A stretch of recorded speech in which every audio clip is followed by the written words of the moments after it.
ಶ್ರೀನಿವಾಸಪುರ ಪುರಸಭೆಯ ವತಿಯಿಂದ ಕಳಪೆ ಗುಣಮಟ್ಟದ ಕಾಮಗಾರಿಗಳು ಹಾಗೂ ಮಾಡಿರುವ ಕಾಮಗಾರಿಗಳನ್ನು ಪುನಃ ಮಾಡುತ್ತಿದ್ದಾರೆ ಮತ್ತು 15ನೇ ಹಣಕಾಸು ಪುರಸಭೆಯ ನಿಧಿ ಹಣ ದುರ್ಬಳಕೆ ಆಗುತ್ತಿದೆ.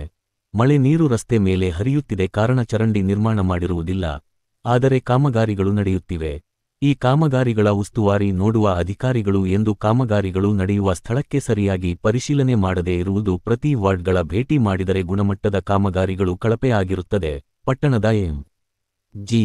ರಸ್ತೆ ರಾಜ್ಯ ಹೆದ್ದಾರಿ 99 ಆಗಿದ್ದು ಈ ರಸ್ತೆ ಇಕ್ಕೆಲಗಳಲ್ಲಿ ಚರಂಡಿಗಳು ಅಲ್ಲಲ್ಲಿ ಇಟ್ಟು ದೂರ ಅಂತ ಮಾಡಿ ಎಂ.ಜಿ.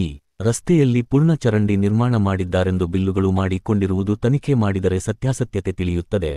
ಪುರಸಭೆಯ ಕಾಮಗಾರಿಗಳು ಕೆಲವು ಸದಸ್ಯರು ಮಾಡುತ್ತಿದ್ದಾರೆ. ಪುರಸಭೆಯ ಆಕ್ಟ್ ಪ್ರಕಾರ ಸದಸ್ಯರು ಮಾಡುವಂತಿಲ್ಲ ಕಾಮಗಾರಿಗಳು. ಪಟ್ಟಣದಲ್ಲಿನ ಕಾಮಗಾರಿಗಳನ್ನು ಪರಿಶೀಲಿಸಿ ಸರ್ಕಾರದ ಗಮನಕ್ಕೆ ಹಾಗೂ ಸಾರ್ವಜನಿಕರ ಗಮನಕ್ಕೆ ತರುತ್ತಿದೆ. ಕೂಡಲೇ ಸಂಬಂಧಪಟ್ಟ ಅಧಿಕಾರಿಗಳು ಪಟ್ಟಣದ ಕಾಮಗಾರಿಗಳು ಪರಿಶೀಲಿಸಿ ಗುಣಮಟ್ಟ ಕಳಪೆ ಆಗಿದ್ದಾರೆ ಕಾನೂನು ಕ್ರಮ ಕೈಗೊಳ್ಳುವಂತೆ ಎಕ್ಸ್‌ಪ್ರೆಸ್ ಕನ್ನಡ ಸುದ್ದಿ ವಾಹಿನಿ ಆಗ್ರಹಿಸಿದೆ.